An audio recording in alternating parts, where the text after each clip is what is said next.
कोई गल नहीं मैं दिखाना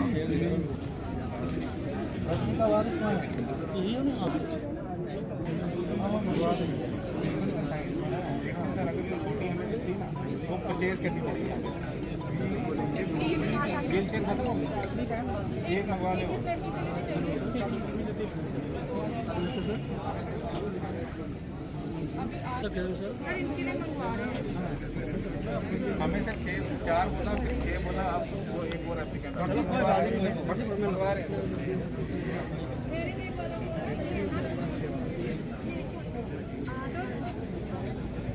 वो आगे लो ना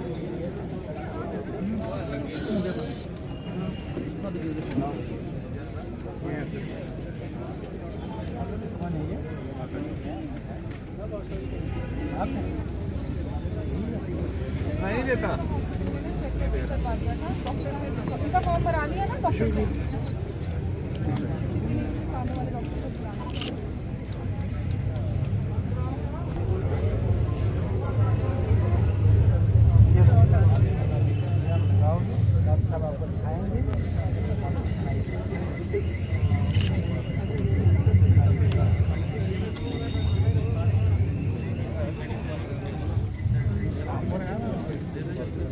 वो है हेयरिंग वाले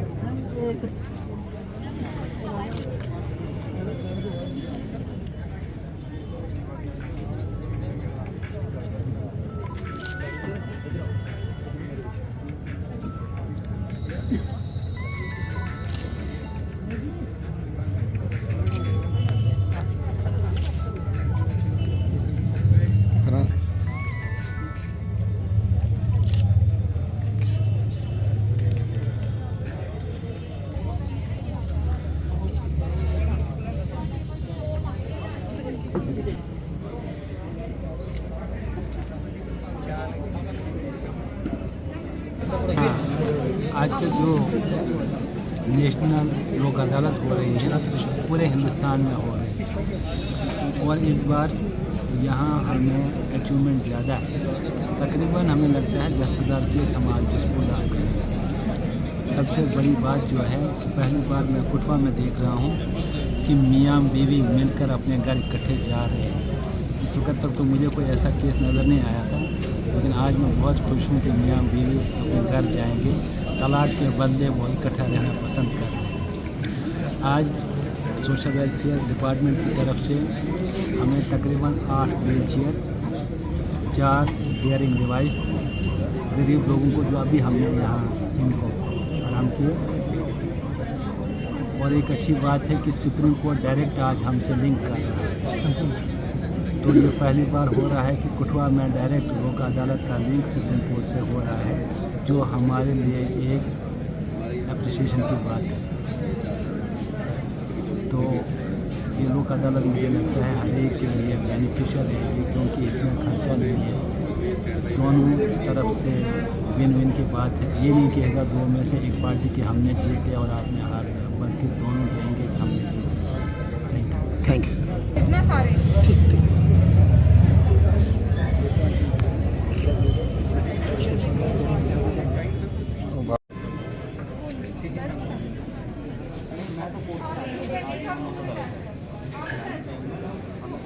आप इनको बुलाओ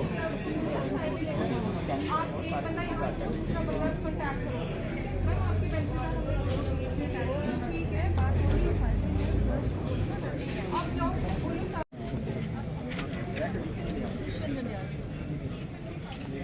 एडवोकेट दुष्यंत दंडिया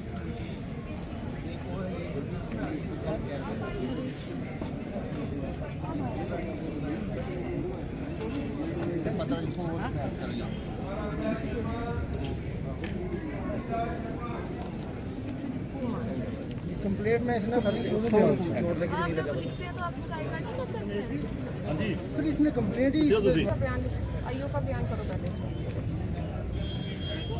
आई कार्ड दिखाया मुझे। शीट्स लाए। हाँ हाँ करो इनको।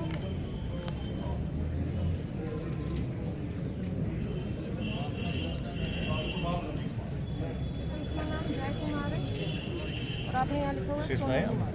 कंप्लेंट में मैडम जी इसने सोनू कुमारी आप लिखते हैं आप इनका कोई आई कार्ड इसका देखिए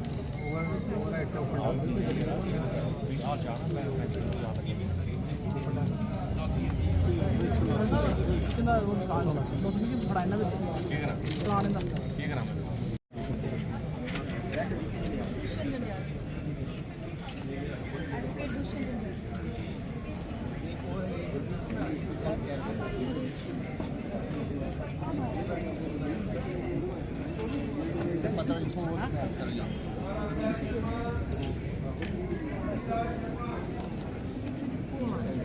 कंप्लेंट में इसने खाली सोनू छोड़ दे आप जब लिखते हैं तो आप उसका आई कार्ड नहीं चेक करते हैं? सर इसने कंप्लेंट ही का बयान आईओ का बयान करो पहले।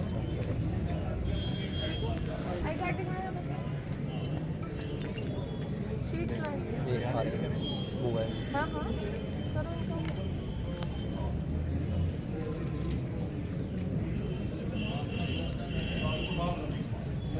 इसका नाम जय कुमार है और आपने यहाँ लिखा हुआ है सोनू कुमार। कंप्लेंट में मैडम जी इसने सोनू कुमारी आप लिखते हैं आप इनका कोई आई कार्ड आप मेरिट रिस्पेक्ट आपकी बात सुने, फिर दलील सुने, इनकी बात सुने, गवाही सुने। ये हम दोनों के खिलाफ तो नहीं कर सकते हैं, दोनों के हाथ में नहीं कर सकते हैं। अब दोनों एक के खिलाफ केस वो अपील में जाएगा, फिर जो डिस्प्यूट है वो डिस्प्यूट खत्म नहीं होता है, वो लाइफ लॉन्ग चल जाएगा। फिर बच्चे लड़ते हैं, वो सोसाइटी पे असर पड़ जाता है। इसलिए मैंने कहा कि जो छोटे मोटे केसेस है, सिविल के और कंपाउंडेबल केसेस है, उसको आप राजीनामे से कर दें। अब लोक अदालत में आप कहोगे, सपोज आपको किसी को अवेयर करना है, अवेयरनेस देनी है, तो लोक अदालत में आइए। वो लोक अदालत में क्यों आए?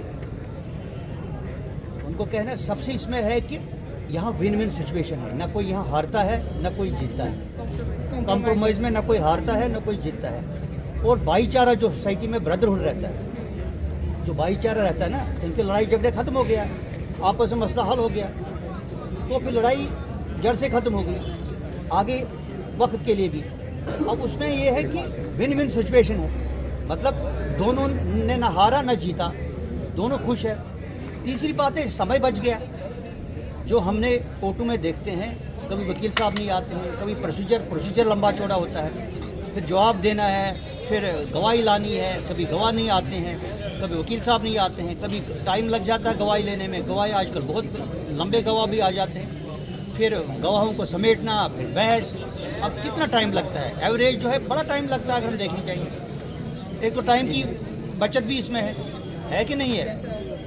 दूसरी बात जो है एक और इनएक्सपेंसिव है, इसमें खर्चा है ही नहीं। आपने क्या कहना, आपने जज साहब को बोल देना कि मेरा केस लोक अदालत में लगाइए, और जज साहब ने देखना कि उसको एप्लीकेशन को देखें और उसमें देखें कि क्या अगर ये लोक अदालत में रखने के लायक है, क्या इसमें एक एलिमेंट ऑफ सेटलमेंट है, क्या इसमें ये गुंजाइश है कि ये मसला हल हो सकता है। ठीक है, वो फिर उसको लोक अदालत में भेज देते हैं। पहले हम समझाते हैं लोक अदालत में, एक जैसे हम यहाँ मैं हमारा एक बेंच 2 है, इसमें लोक अदालत में मेरे साथ मेंबर है, ठीक है ना। तो इसमें हमने क्या करना, हमने उनको फोर्स नहीं करना है। सपोज हमने रेफ़र किया ना, जो रेगुलर कोर्ट का, वो कहेंगे हाँ जी आप जाइए, तो उसको हमने फोर्स नहीं करना है इनको, हमने इनको डराना भी नहीं है। ये क्या है, जब वो कन्विंस हो गए फिर वो खुद ही कहेंगे हमारे मसला हल हो गया। अब लोक अदालत में हम उनको अपना प्रपोजल नहीं दे सकते, लेकिन कभी कभी कहने अगर आपको लग रहा है कि आप भी उनको बता सकते हैं ऐसे हो सकता है, तो उनको वो रजामंद है, उस पर रजामंद है, वो कर सकते हैं। तो बन गया है अवार्ड इसका। जो आपने कोर्ट में फीस, जब हम कोर्ट जाते हैं तो उसमें आप दावा करोगे, कंप्लेंट करोगे, उसमें कोर्ट फीस तो लगता है। जब आप लोक अदालत में मसला हल करोगे, उसमें कोर्ट फीस हम उसी वक्त लिखते हैं, ये जिसने जितना कोर्ट फीस दिया उसको रिफंड किया जाएगा। एक तो पैसे भी बच गए और वकील की भी ज़रूरत नहीं है। और टाइम भी बच गया और अवार्ड जो है ये फाइनल हो गया, इसकी अपील भी नहीं है क्योंकि ये आपने रजामंदी से किया है, या आपने एग्रीमेंट से किया है, या आपने कंसेंट से किया है और आगे इसमें अपील भी नहीं है। तो जो डिस्प्यूट था वो दब गया। अब मुझे बताओ लोक अदालत में हम क्यों ने तरजीह दें, लोक अदालत को हम ना क्यों ने प्रायोरिटी दें। तो मैंने आपको कहा देखो आप इस वक्त जो आपका ब्रेन इस वक्त ना इस साइड है ना इस साइड है, आप लिटिगेंट नहीं है, लेकिन एक हमारे आप तो पैरालीगल वॉलंटियर्स हैं, आप लोगों को समझा सकते हैं। आप घरों में आप गांव में रहते हैं, गांव वालों को समझाइए कि लोक अदालत के कितने फ़ायदे हैं और इसके फ़ायदे हैं। सबसे फायदा इसमें इनएक्सपेंस में पैसा लगता ही नहीं, वकील की ज़रूरत भी नहीं है, ठीक है ना। लोक अदालत में हमारे रेगुलेशन में ये भी लिखा है कि अगर लोक अदालत में कोई वकील आए उस ना वो बैंड लेके आएगा, ना वो बैंड लगाएगा, ना वो गाउन लगाएगा, रोब लगाएगा, क्योंकि ये सिंपल है, ये लोगों की अदालत है। इसलिए जो हमने लोगों को अवेयर करना है, इस लीगल सर्विस एक्ट के तहत ही लिखा है कि आपका क्या क्या काम है। हमने लोगों को पहले जानकारी देनी है इस एक्ट के तहत कि इसकी एक्ट में क्या क्या एक बुनियादी सहूलियात क्या है, एक बुनियादी फ़ायदे क्या हैं इसमें, और दूसरा इसमें है कि इसमें क्या क्या केस हो सकता है और किन के लिए है। हम लीगल एड देते हैं, अब किसी को वकील नहीं है, जो कानून कहता है कि अगर किसी को वकील नहीं है उसको हम तो बिना वकील के नहीं, क्योंकि लीगल असिस्टेंस ज़रूरी है। सिर्फ लीगल असिस्टेंस नहीं है, कॉम्पिटेंट लीगल असिस्टेंस, मतलब जो वकील लायक हो, जिसकी सपोज कल मैं किसी को कहूँगा आप ये मर्डर केस है मेरे पास, अभी आप 1 साल के हो, मैं आपको नहीं दे सकूँ कि आपके पास तजुर्बा नहीं है, ये नहीं कि आप कॉम्पिटेंट नहीं, लेकिन तजुर्बा नहीं है। इसलिए कॉम्पिटेंट लीगल सर्विस जो हमें जो जज को लगे, इसलिए हमने पैनल लायर भी इसमें बनाते हैं। मेरे हिसाब से मेरी पर्सनल थिंकिंग है ये लोक अदालत जो है ये बहुत प्रो पब्लिक है।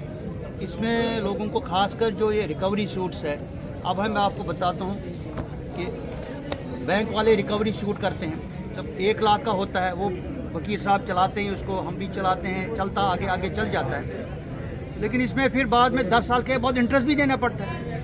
अगर पहले एक लोक अदालत में इसको रेफर किया जाए 1 लाख में, वो उनको आपस में अगर गुंजाइश होती है, हम लोग जो है सिर्फ प्रिंसिपल जो अमाउंट होता है उसको हम नहीं करते क्योंकि वो उसने उधार लिया होता है, लेकिन जो इंटरेस्ट है इंटरेस्ट तो देना पड़ता है, लेकिन ये इंटरेस्ट भी माफ़ करवाते हैं। तो आज लोक अदालत में इसलिए जो है मिल बैठ के जितने भी ऑथराइज्ड ऑफिसर्स होते हैं डिफरेंट डिपार्टमेंट से आते हैं, वो उसके बैंक से आते हैं, या एक्सीडेंटल ट्रिब्यूनल जो है हमारा वो भी केसेस आते हैं इसमें, तो इंश्योरेंस एजेंसी के जितने भी इंश्योरेंस ऑफिसर्स आते हैं।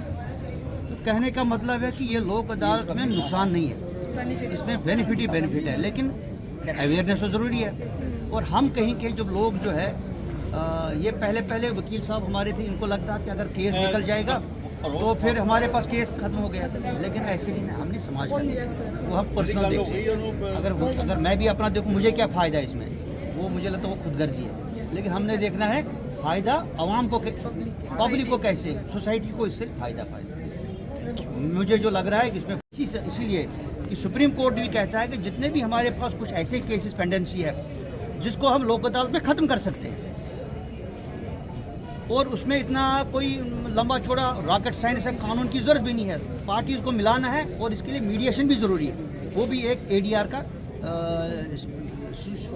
बड़ा अच्छा एक ना सिचुएशन में मीडिएटर ट्रेंड होता है। हमारे यहाँ वकील साहब बड़े ट्रेंड है, इनको ट्रेनिंग भी दी है, मुझे लगता है यहाँ ट्रेनिंग दी है उनको, वो समझाते हैं, वो पहले भरोसामंद होना चाहिए ऐसा, फिर उसको समझाते हैं क्या बुरे असर क्या है इसमें, अच्छे असर क्या है इसमें, आपस में मसला हल को, उसकी अपनी वो एक टेक्निकल है।